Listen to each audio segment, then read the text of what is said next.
Welcome. My name is Jose Melendez, Campaign Director for the Taxpayer Protection Project here at TPPF, and today we're talking about taxpayer empowerment. Our focus will be on the second called session of the 89th Texas Legislature, and specifically on the item dealing with taxes and local spending. So let's get started. I'm delighted to introduce my guest, one of the most freedoming people at TPPF, Policy Director, and my colleague for the Taxpayer Protection Project, James Quintero. James, welcome to the show. Jose, thanks for having me on. So why don't we get right into it? So amongst the items on the current special session call is one that calls for legislation reducing the property tax burden on Texans and legislation imposing spending limits on entities authorized to impose property taxes. So James, property taxes has been at the forefront of every legislative session in recent memory, and rightfully so, because people's property tax bills keep going up, and up. So can you take a moment to shed a light on the problem we're trying to solve here? Yeah, the real problem is that there is no fiscal discipline at the local level. And actually, what I think is very interesting, if you look at the dual nature of the governor's charge, there's some evidence of that, right? So if you look at the exact wording, what it does is it pairs tax relief with a call to impose a local spending limit. And what that suggests is that state leadership recognizes that you can't have the first without getting to the second, right? So, and we've all just lived through a rather interesting experience that punctuates this very problem. If you consider that in 2023, the Texas Legislature passed the biggest property tax cut in Texas history, which was an $18 billion reduction that actually later morphed into about a $21 to $22 billion tax cut once all the dust settled. And yet you consider the environment today where most taxpayers really have very little or no savings left because of rate hikes, bond elections, and spending shenanigans. And so you have the confluence of these three things that have acted upon that tax relief and effectively stolen it from taxpayers. And really the legislature is now left in a position where they have to consider both tax relief and additional fiscal rules to try and preserve the intent. And so there's this really interesting environment that exists today where further controls are needed to impose fiscal discipline on taxing units that have shown no pattern or no ability to control their appetite. And I want to punctuate this conversation just a little bit, because earlier this summer, one of the things that I had an opportunity to do is to work through 20 taxing units' annual comprehensive financial reports. And if that sounds boring, it is, trust me. But what I did is I went through each of these audited reports for these 20 large taxing units, 10 counties, 10 cities, and I gathered data for 4 different types of information. And the intent or the goal was to really assess the property tax landscape, to really see, based on the numbers and the data, is the problem as bad as most people think it is? And it turns out it is. And folks can find this report online. It's a testimony to the Texas Legislature on Senate Bill 9. Of course, we're in the second called special session, so this session would be Senate Bill 10. But the 4 types of data that I pulled out of those reports was population, tax levies, tax rates, and taxable values. And the first two, the tax levies and the population, is really to assess is the amount of money that government is extracting from society equal to or in approximate measure of population growth, right? Or are they simply taking more money out of society every year without consideration for the number of people there? And what the data showed is that tax levies are way up, and population in our largest urban environments is relatively flat. Mm-hmm. And I have some thoughts about that, but that's what the data shows, is that for the top 20 largest taxing units, your levies are way up and your population's relatively flat, which brings up the question: well, why? How did we get to that situation? And that's where the rates and the values comes into play, because what the rates suggest is that governments are not using their discretion in the rate setting process to lower rates in commensurate fashion with the value increases that we're seeing. So rates are down just a little bit, but your values are way up. And when you pair those two things together, you get exploding tax bills. And that's the problem, really, that the legislature is grappling with right now with Senate Bill 10 and perhaps some of the other measures that they're considering as well. So you mentioned Senate Bill 10. So the introduced version of Senate Bill 10, which passed out of the Texas Senate and went over to the Texas House, lowers that voter approval tax rate from 3.5 to down to 2.5% for most cities and counties. Can you just take a moment to explain to our audience the importance of this bill? Yeah, before we launch into that, let me just set the stage just a little bit, because a lot of people don't even know what the voter approval tax rate is. And if they don't, I don't blame them one bit. We've made the system entirely too confusing, too jargony. And that's one of the reasons why I hope we eventually get to a place where we jettison the property tax system entirely and we move toward a consumption-based tax model. But that's for another day. The voter approval tax rate is really a soft ceiling on property tax revenue growth. So when we talk about a 3.5% limit, that applies to some cities, counties, and certain special districts, and it tells those affected taxing units, hey, you can only have so much revenue, so much more revenue before you have to go and ask voters for permission to get more. And, one of the challenges with this 3.5% limit is not only that it applies only to some governments, but also it's a bit of a soft figure. And what I mean is that the calculation does not account for certain factors like new development or the use of certain non-voter approved debt instruments like certificates of obligation. Or there's another feature that my friends over at the Texas Municipal League built into the system called the unused tax increment rate, right? And this is, and of course I use that word loosely, friends, but the concepts allow for far more than 3.5% in revenue growth. And that's part of what the problem is too, is you've got a system in place with the right intent, which is to limit the property tax burden over time, but you have all these different allowances that don't allow it necessarily to hold true to that intent. And so, what the legislature is attempting to do with Senate Bill 10, which is currently working through the system, is they want to lower the VATR from 3.5% to 2.5%. And there's some interesting amendments that were offered up, and I'm sure we'll get to that in just a minute, that maybe even take it a bit lower. But if the bill moves forward as is, we would see a 2.5% limit applied to certain governments above a certain population threshold. So there's all these caveats, of course, with legislation. The bill, as it came over from the Senate, really only applied to cities and counties above 75,000 in population. So a relatively targeted demographic with respect to what it applies to. So as you mentioned, this bill has since now been amended, right? So it went over to the Texas House. 3 amendments were adopted. These amendments range from lowering that percentage down to 1%, including municipal utility districts, and doing altogether or taking away the bracket, right? Those 75,000. So walk us through those amendments, maybe talk about the importance of those amendments and what the public should know.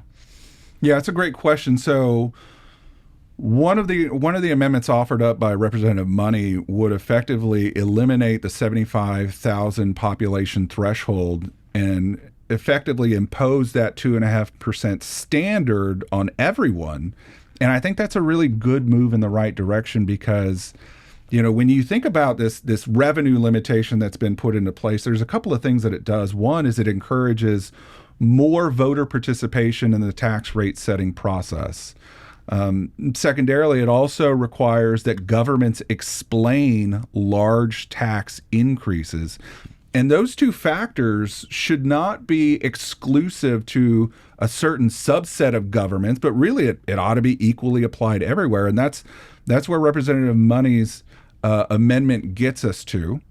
There's a second amendment offered up by Representative Hopper, and this would add in municipal utility districts, which are a certain type of special purpose district that provide infrastructure. So if you think about areas usually outside of cities, these are relatively undeveloped plots of land where a developer working through a special purpose district will provide water, wastewater, utility services, other things of that nature, and they do so through the MUDs.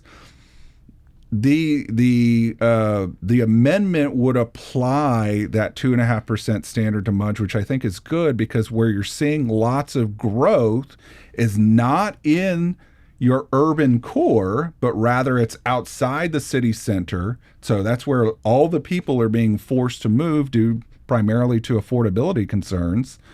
And so if you're going to have a property tax revenue limit that's effective, you need it where the people are. And that's where this amendment tries to go to. And I think it's a solid amendment. There's a third amendment. The last one is offered up by Representative Patterson. And I love the first part, which is to reduce the property tax limit even further and set it at 1%. Terrific. There's something else in that amendment. But it also exempts public safety spending. And I'm not against that in concept. What I worry about is I know how creative and manipulative public finance can be. And I worry that some governments might reclassify non-public safety related expenditures as public safety spending so as to circumvent the limit or try to massage the figures. And that's what I worry about was one of the unintended consequences. But all three of those were added onto the bill yesterday. And that bill was moved forward off the House floor. It now moves to a conference committee where the House and the Senate are going to work out some of the key differences and produce a bill that will move us in a better direction than what the status quo currently provides. So that gets to my next question. As you mentioned, there's going to be a conference committee now. It remains to be seen who the members of that committee will be. Obviously, Senator Betancourt will be part of that committee. Representative Meyer will be part of that committee. From your perspective, if you were to think about the ideal form of this legislation, what would that look like? Yeah, I really love Representative Patterson's suggestion that we move the voter approval tax rate down even further. And one of the reasons I say that is in preparation for some of these committee disputes and battles, one thing that our team did is we worked through 75 different notices of public hearing on tax increase, which are signals from local governments about the tax increases that are coming in this upcoming fiscal year. And what those documents showed us is that in a lot of cities and counties around the state, there are big tax increases on the horizon. And I think this gets back to, some of our previous commentary about governments feeling comfortable eating into those tax savings because the legislature is cutting taxes. And so we have lots of tax increases on the horizon. One way to further protect taxpayers in that environment is to lower the voter approval tax rate limit even further than what is currently contemplated. And I think the 1% is a very good idea that ought to be preserved. I also believe that standard should be equally applied to every taxing unit type. And this gets at the idea that the tax code is far too complicated. You need an advanced degree today to really understand the inner workings of the property tax system. And that's not the ideal. The ideal is to have some simplified system that has a universal standard that's broadly applied, so that people can easily interact with the system and know what's going on. And so, we need some level of universality to whatever comes forth out of that conference committee and ultimately out of the legislature. And then, the third thing that I would encourage the body to consider is to eliminate a lot of the loopholes that currently exist. And again, this gets back to that earlier conversation about how governments are really leaning on a lot of different modes to circumvent the intent of the property tax limit. And so, to the extent that we can work out some of those loopholes or at least mitigate them, I think that would be very good for the conference committee to consider.